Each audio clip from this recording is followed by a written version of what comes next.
Welcome to Gimax Media. தமிழ்நாட்டின் ஆன்மீக தலைநகராக அழைக்கப்படும் காஞ்சிபுரம் தெய்வங்களின் நகரம், தாயார்களின் தாயகம்.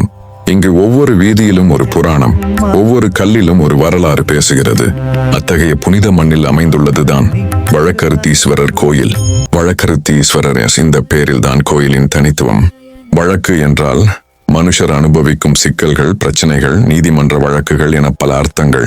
அறுத்து என்பதன் பொருள் தீர்க்குதல், அதாவது வழக்கை அறுக்கும், பிரச்சனையை தீர்க்கும் ஈசன். எனவே வழக்கருத்தீஸ்வரர். மக்கள் தங்களின் வழக்கு கோப்புகளை கோயிலில் வைத்து பிரார்த்திக்கிறார்கள். இது காஞ்சிபுரத்தில் மட்டுமல்ல, தமிழகம் எங்கும் ஒரு தனித்துவமான மரபாக வளர்ந்துள்ளது. பழைய சோழர் காலத்தில் இந்த கோயில் உருவாகியதாகவும் பின்னர் பாண்டியர், எமரியு, விஜயநகர மன்னர்கள் இதை விரிவுபடுத்தியதாகவும் வரலாற்று குறிப்புகள் சொல்கின்றன. பழங்கால கல்வெட்டுகள் இப்பகுதியில் கண்டுபிடிக்கப்பட்டுள்ளன. அவற்றில் வழக்கருத்தீஸ்வரர் எனும் பெயர் இடம் பெற்றுள்ளது.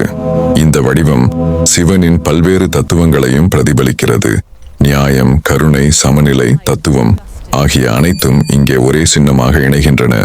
புராண கதைகளின்படி ஒரு நாள் தெய்வங்களுக்குள் ஏற்பட்ட ஒரு வாதம் நீதிக்காக பரபரப்பாகியது. அப்போது சிவபெருமான் அவர்களுக்கு வெளிச்சம் காட்டினார். நீதி என்பது பகைவரை வெல்லும் ஆயுதம் அல்ல, அது சமத்துவத்தை நிலைநிறுத்தும் ஒளி என்று கூறினார்.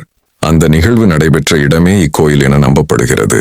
மேலும் ஒரு முறை ஒரு சித்தர் தன்னை சுற்றி சிக்கிய வழக்குகளில் சோர்ந்து சிவனிடம் வேண்டினார். அவர் சிவலிங்கம் உருவாக்கி வழிபட்டார். சில நாளில் அவரது வழக்குகள் அனைத்தும் தீர்ந்தன.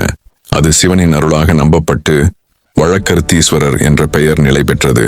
இக்கோயில் தன்னுடைய சிறப்பான திராவிட கட்டிடக்கலையால் பிரசித்தி பெற்றது. 3 அடுக்குகளுடன் கூடிய ராஜகோபுரம், உள்மண்டபத்தில் 4 திசைகளிலும் சிற்பங்கள், பார்வைக்கு அழகான யாழிசை வடிவில் வடிக்கப்பட்ட தூண்கள் அனைத்தும் சிவனின் தெய்வீக ஒளியை உணர்த்துகின்றன. பக்கத்தில் அம்மன் சன்னதி, பிரத்யங்கிரா தேவி, விநாயகர், முருகர் மற்றும் நவகிரகங்கள் உட்பட பல தெய்வ சன்னதிகள் அமைந்துள்ளன. வழக்கருத்தீஸ்வரர் கோயில் என்று நீதிமன்ற வழக்குகள் அல்லது குடும்ப சிக்கல்கள் கொண்டவர்களுக்கு நம்பிக்கையின் ஆலயம். நீதியே நாயகன் என்ற உண்மையை உணர்த்தும் இந்த கோயிலில் சிவபெருமானிடம் ஒருவர் மனதார வேண்டும் போது அதற்கான தீர்வு உண்டாகும் என பக்தர்கள் சொல்கின்றனர். சமீப ஆண்டுகளில் கோயிலின் கும்பாபிஷேகம் சிறப்பாக நடைபெற்றது. பழைய மண்டபங்கள் புதுப்பிக்கப்பட்டு புதிய அலங்காரங்கள் செய்யப்பட்டுள்ளன. இன்று கோயில் தினமும் பல 100 பக்தர்களை வரவேற்கிறது. மக்கள் தங்கள் வழக்கு, இந்த நம்பிக்கை இக்கோயிலை நீதியின் ஆலயம் என்று புகழ்மிக்கதாக்கியுள்ளது. காஞ்சிபுரம் வழக்கருத்தீஸ்வரர் ஒரு கோயிலாக மட்டுமல்ல, ஒரு கருத்தாகவும் வாழ்கிறது. நியாயம் வெல்லும், தவறுகள் மாறும், உண்மை நிலை பெறும் என்று நம்பிக்கையுடன் பக்தர்கள் வாழ்கின்றனர். நீதியும் ஆன்மீகமும் இணையும் இந்த கோயிலின் நிழலில் ஒவ்வொரு மனிதரும் தம் உள்ளத்தின் வழக்கை தீர்த்து மன நிம்மதியுடன் வெளியேறுகிறார்கள். நீதியின் தேவன் வழக்கருத்தீஸ்வரர். நீதி வெல்லும் வரை நம் வழி அவன்தான்.